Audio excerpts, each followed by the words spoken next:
Nous démarrons aujourd'hui les puissances. Dans cette vidéo, nous allons voir uniquement les bases, le vocabulaire. On en a déjà un petit peu parlé en début d'année sur les puissances. Lorsque l'on avait par exemple 4 au carré. Qu'est-ce qu'on faisait quand on avait 4 au carré? Eh bien on faisait 4 fois 4. Qu'est-ce qu'on faisait lorsque l'on avait 2 au cube? Ça on l'avait déjà vu aussi. Eh bien on faisait 2 fois 2 fois 2. Ok. Et bien maintenant, qu'est-ce que je vais faire si j'indique par exemple 3 exposant 5? Alors au niveau du vocabulaire, le fait d'avoir le 3 en bas, on est donc en train de parler d'une puissance de 3.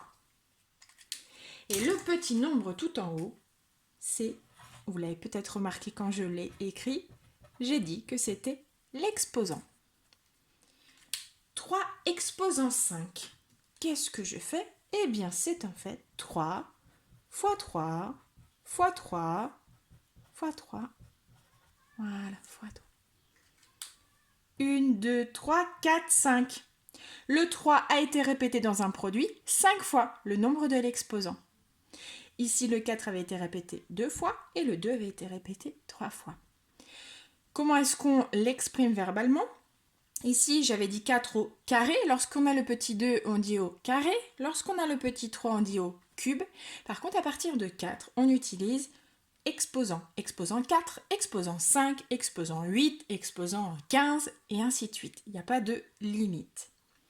Donc ça, c'est la base. On va faire un autre exemple. Si j'ai par exemple 8 exposant 4, c'est donc la puissance de 8 que j'ai mis à l'exposant 4. 8 exposant 4, c'est 8 fois 8 fois 8 fois 8. Tout simplement. Voilà. Donc là, c'est la notion de puissance. Vous voyez que c'est pas très compliqué. On voit à présent ce qu'il y a sur la leçon, donc la 4e et la 5e petite carte de définition. Qu'est-ce qui se passe lorsque j'ai un nombre négatif avec un exposant? Alors ça ne change rien, c'est toujours moins 5 fois moins 5 fois moins 5. Mais lorsque je vais calculer, il va se passer quelque chose puisque j'ai un signe.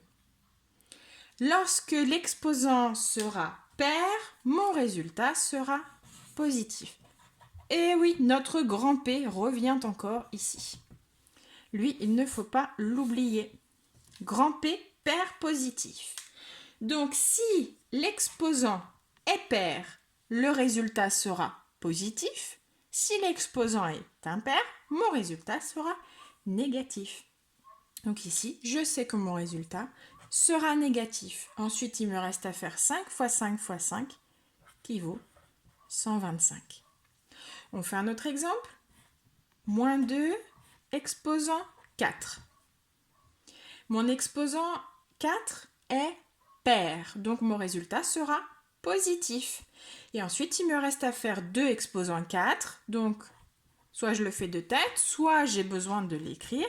2 fois 2 fois 2 fois 2, qui me donne 16.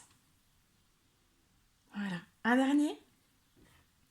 Si j'ai moins 3 exposant 3.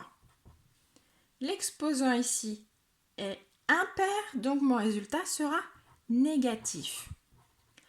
3 exposant 3, c'est 3 fois 3 fois 3, qui me donne donc 27. Voilà. Ça va à peu près? On passe à la partie un peu plus complexe, même si vous allez voir que finalement c'est assez simple. Que se passe-t-il lorsque c'est l'exposant qui est négatif? Lorsque j'ai un nombre qui soit positif ou négatif, d'ailleurs devant, mais que l'exposant, lui, est négatif. Eh bien, cette fois-ci, je vais devoir inverser et l'exposant devient positif. 2 exposant moins 3, c'est la même chose que 1 sur 2 exposant 3.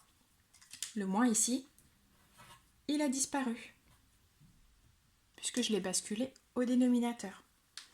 On fait un deuxième exemple. Si j'ai moins 3 exposant moins 4, toujours 1 sur, mon nombre ici, lui, ne bouge pas, et mon exposant, au lieu d'avoir moins 4, j'ai 4. On continue.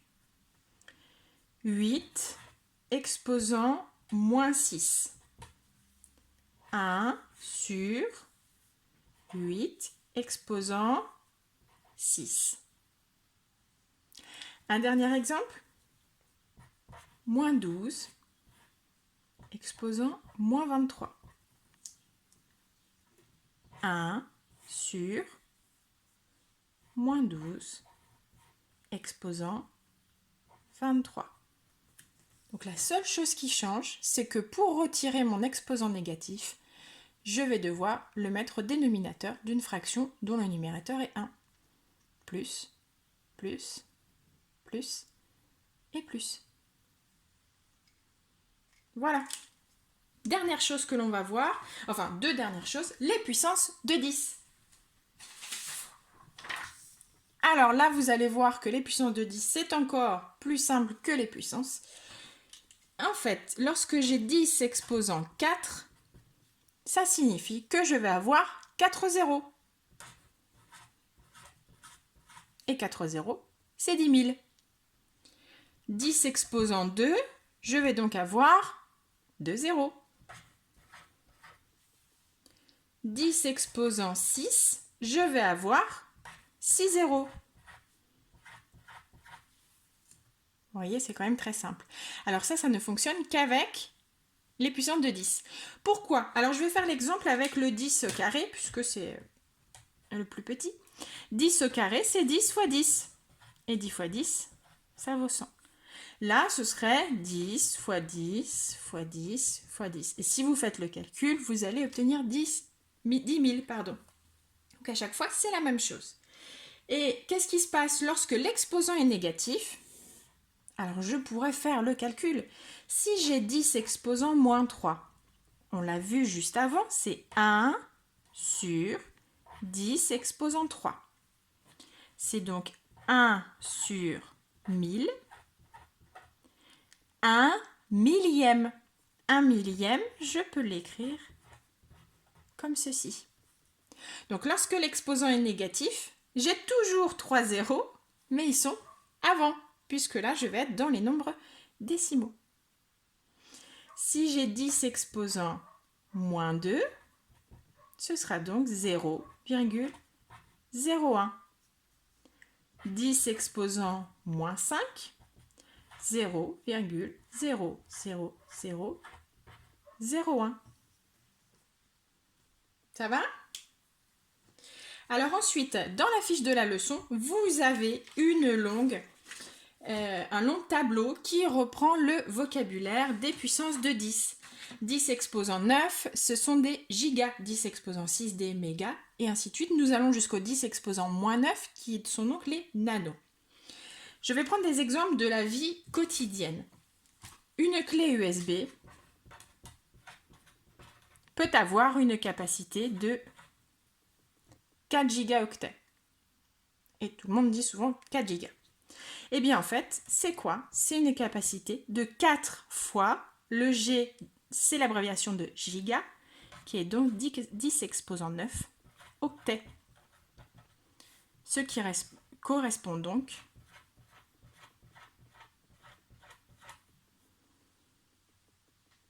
à 4 milliards d'octets. Si j'ai un fichier texte, un fichier où il y a principalement que du texte. Allez, on va dire 1,5 kilooctets. Kilooctets, vous l'avez si vous prenez votre tableau sous les yeux. 1,5 fois 10 exposant 3. 10 exposant 3, c'est 1000. C'est donc 1500 octets. Un fichier image, c'est un peu plus gros, vous devez vous en douter, fichier image, pardon. Allez, on va dire 2,3 mégaoctets. 2,3 fois 10 exposant 6 pour les mégas. 2,3 fois 1 million. Ce qui me donne donc 2 300 000 octets. Alors vous imaginez bien que si on doit écrire à chaque fois ce genre de choses, c'est vraiment très long. En physique par exemple, en SVT, des choses comme ça, dans la biologie, on va utiliser plutôt les nanos, les micros, puisque c'est des choses qui sont de plus en plus petites. Nous là, j'ai pris les exemples de nombres très grands, mais ça fonctionne de la même façon pour les nombres très petits. Et donc 4 milliards d'octets, c'est extrêmement long à écrire, et donc on utilise les petites abréviations 4 gigaoctets. Voilà, tout simplement ce que signifie ce vocabulaire qui est à connaître pour pouvoir s'y retrouver lorsque l'on a des informations scientifiques. Voyons à présent comment utiliser la calculatrice pour calculer une puissance. On commence donc par noter cette puissance, donc ici 8, puis nous appuyons sur la touche tout en haut à droite pour indiquer l'exposant. On peut prendre par exemple ici 6. Puis je valide mon résultat et j'obtiens directement le résultat de la puissance de 8 exposant 6. Voilà, on se retrouve dans une prochaine vidéo.